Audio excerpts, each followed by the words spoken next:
7 जुलै 2024 आंध्र प्रदेशची राजधानी अमरावतीपासून 300 किलोमीटरवरती असलेल्या मुचुमरी गावामध्ये राहत असलेल्या एका कुटुंबाला अजिबात कल्पना नव्हती की त्यांच्या आयुष्यात अशी गोष्ट घडणार होती जी शत्रूसोबत सुद्धा घडायला नको.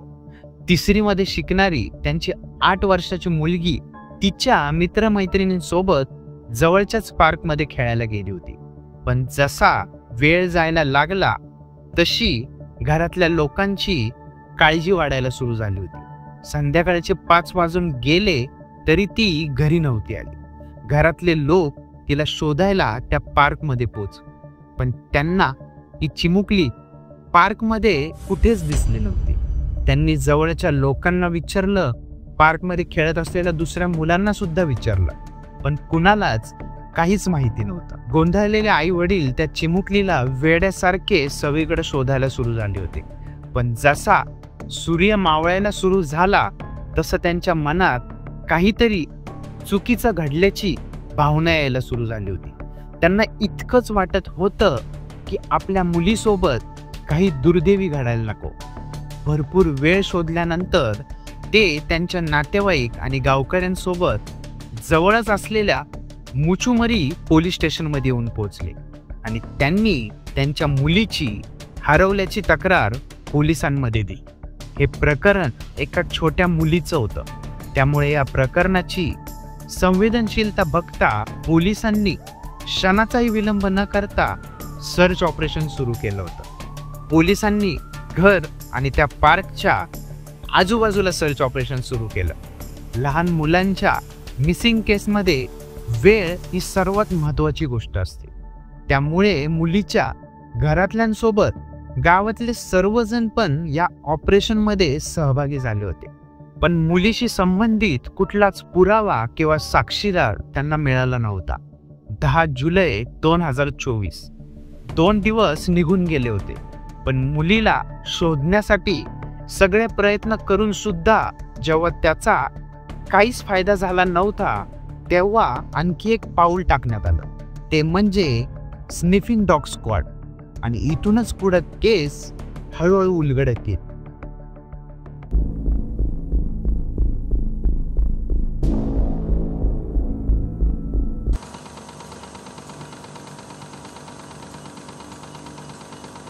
डॉग स्क्वॉडचे स्निफर डॉग मानवाचा गंध ओळखून त्यांना शोधण्यात हुशार असतात. पोलिसांनी मुलीच्या कुटुंबाकडे मुलीच्या एका ड्रेसची मागणी केली आणि त्या कपड्याचा वास त्या स्निफर डॉगला दिला. स्निफर डॉग साधारणपणे काही तासांपासून काही दिवसांपर्यंत हरवलेले लोक शोधू शकतात, पण त्यात सुद्धा हवामान, तापमान, वाऱ्याचा वेग या गोष्टींचा बराच मोठा सहभाग असतो. गरम हवामान असलं की माणसाचा वास लवकर मिटतो किंवा उष्णतेमुळे इतका वर जातो की डॉगला तो वास पकडणं अवघड जातं. या केसमध्ये मुलीला बेपत्ता होऊन 2 दिवस निघून गेले होते, पण पोलिसांना अजून पण स्निफर डॉग कडून अपेक्षा होती, कारण की पूर्वीच्या रेकॉर्डनुसार स्निफर डॉगने शोधलेला सर्वात जुना मानवी गंध हा 322 तास म्हणजे 13 दिवसांपेक्षा जास्त होता. आणि ज्या ठिकाणाची ही केस होती त्या ठिकाणी सामान्यतः वातावरण गरम असतं, पण पावसाळा असल्यामुळं हवेमध्ये आर्द्रता होती. असं वातावरण स्निफर डॉगला हवेमध्ये मानवी गंध शोधण्यासाठी फायदेशीर राहतं. त्यामुळेच डॉगने त्या मुलीच्या शरीराचा वास पटकन ओळखला. त्याचा हँडलर आणि पोलिसांनी त्या भागाचा शोध सुरू केला. काही तासात जवळजवळ पूर्ण गाव तपासलं गेलं. आता फक्त थोडाच भाग उरलेला होता आणि तिथंच त्या मुलीच्या वासाचं सगळ्यात जास्त कॉन्सन्ट्रेशन त्या डॉगला मिळालं होतं. ते बघून पोलिसांनी त्या भागाला घेराव घातला आणि डॉग सोबत पुढचा शोध सुरू केला.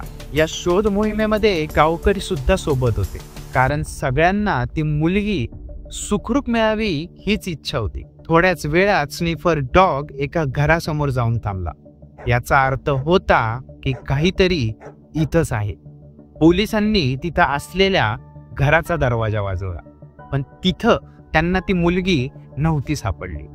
थोडी विचारपूस केल्यानंतर पोलिसांच्या लक्षात आलं तिथं एक 12 वर्षाचा मुलगा होता, जो त्याच मुलीच्या शाळेत 6वीच्या वर्गात शिकत होता. त्या मुलाच्या घरातले गोंधळून गेले होते, कारण की घराच्या बाहेर इतके पोलीस आणि गावातली लोक जमा झाली होती. पण स्निफर डॉक्टर त्या घरामध्ये त्या मुलीचा गंध दाखवत होता. याचा अर्थ डॉग चुकीचा असू शकत नाही हे पोलिसांना माहिती होतं, कारण की जिथं मनुष्याची क्षमता संपते तिथून पुढं प्राण्यांची क्षमता सुरू होते. पोलिसांना कल्पना आली होती की काहीतरी नक्कीच चुकीचं आहे. त्यात पोलिसांना बघून त्या 12 वर्षाच्या मुलाच्या शारीरिक हालचाली आणि हावभाव पूर्णपणे बदलून गेल्या होत्या. ही गोष्ट पोलिसांच्या लक्षात आली होती. पुढे त्यांनी त्या मुलाला जसं विचारायला सुरू केलं तसा तो मुलगा सुरुवातीला वेगवेगळी उत्तरं द्यायला लागला, पण शेवटी तो 12 वर्षाचा मुलगाच होता. पोलीस चांगल्या चांगल्या गुन्हेगारांना बोलायला प्रवृत्त करतात. हा तर एक छोटासा मुलगा होता.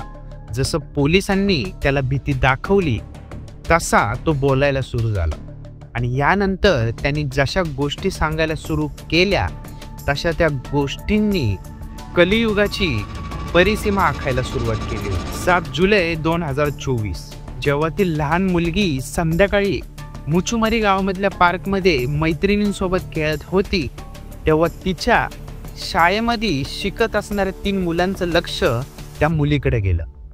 त्यामध्ये दोघं 12 वर्षाचे 6वीत शिकणारे विद्यार्थी होते, तर तिसरा मुलगा 13 वर्षाचा 7वीत शिकणारा विद्यार्थी.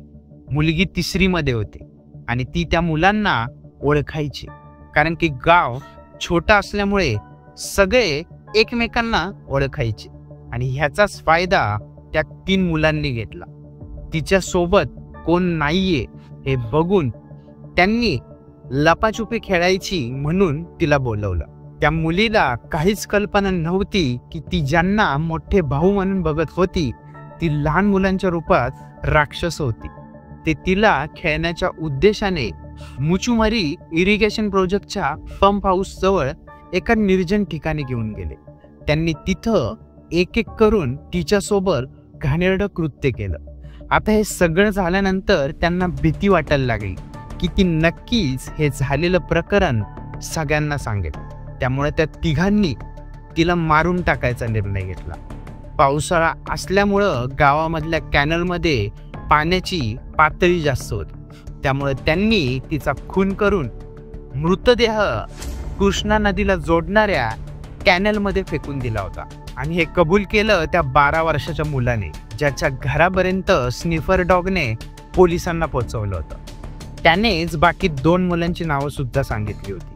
तिघांना अटक झालीये, पण ते सगळे अल्पवयीन असल्यामुळे केस ज्युएनाइल कोर्टात जाईल. मोठी शिक्षा मिळेल की नाही हे सांगणं अवघड आहे, पण एका आईबापाने त्यांचं मूल गमावलंय. तिच्या भावा बहिणींची रडून रडून बिकट अवस्था झाली.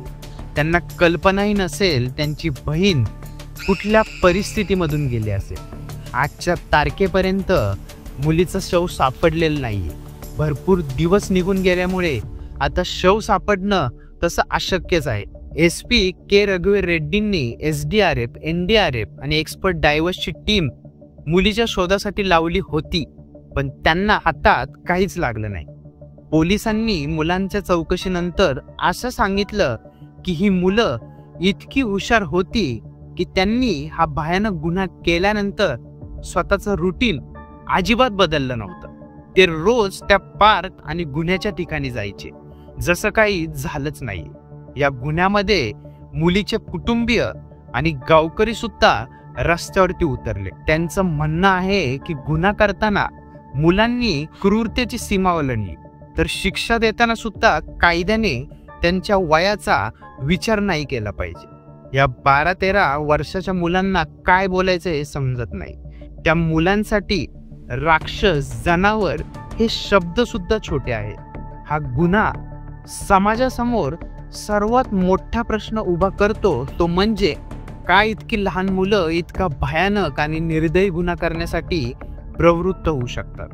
बाल न्याय कायदा 2015च्या कायद्यानुसार असा गुन्हा करणाऱ्या 16 ते 18 वर्षाच्या आरोपींचा खटला प्रौढ व्यक्तीसारखाच चालवला जातो. पण या केसमध्ये तर हा गुन्हा 12-13 वर्षाच्या मुलांनी केला आहे. अजून किती कायद्यामध्ये बदल करावा लागणार आहे, अशा गुन्ह्यांमध्ये अजून किती कमी वय करावं लागणार आहे, या गोष्टीने गुन्हे होणं कमी होणार आहे का? अशा भरपूर केस आहेत ज्यामध्ये लहान मुलांकडून असे भयानक गुन्हे करण्यात आले आहेत. या मुलांचे आई वडील कुठं ना कुठं याचं खापर अतिशय सोप्या पद्धतीने मोबाईलवरती उपलब्ध होणाऱ्या गोष्टीवरती टाकून देतात. कुठे ना कुठे आपण सगळे या गोष्टींसाठी जबाबदार आहोत. सोशल मीडिया, इंटरनेट, मोबाईल या गोष्टी आपण सहज आपल्या घरात लहान मुलांना देऊन टाकतो. सहजरित्या दिसणाऱ्या या गोष्टी लहान मुलांमध्ये सुडो सेक्शुअल मॅच्युरिटी निर्माण करतायत. जिथे या गोष्टी शिक्षणामध्ये किंवा कुटुंबामध्ये बोलणं सुद्धा पाप आहे, तिथंच आपण आपल्या मुलांना मोबाईल देऊन हे त्यांच्या डोक्यात अप्रत्यक्षरित्या घालतोय. एका संशोधनानुसार हे सांगण्यात आलंय की लहान मुलांना त्यांच्या क्रियेचे भविष्यात काय परिणाम होणार आहेत याचा अंदाज अजिबात नसतो, कारण की बौद्धिकदृष्ट्या त्यांच्यात ही क्षमताच नसते. विचार करून सुद्धा भीती वाटते, येणाऱ्या काळात आपण या तरुण पिढीला असे भयानक गुन्हे करण्यापासून कसे थांबवू शकणार आहोत. चला, आजच्यापुरते इतकंच होतं. स्टोरी नक्कीच तुम्हाला इंटरेस्टिंग वाटली असेल, त्यामुळे सबस्क्राईब करून बेल आयकॉनवरती क्लिक करायला विसरू नका. तुम्हाला पुन्हा बघण्याची इच्छा व्यक्त करतो आणि नक्कीच पुन्हा भेटू. धन्यवाद.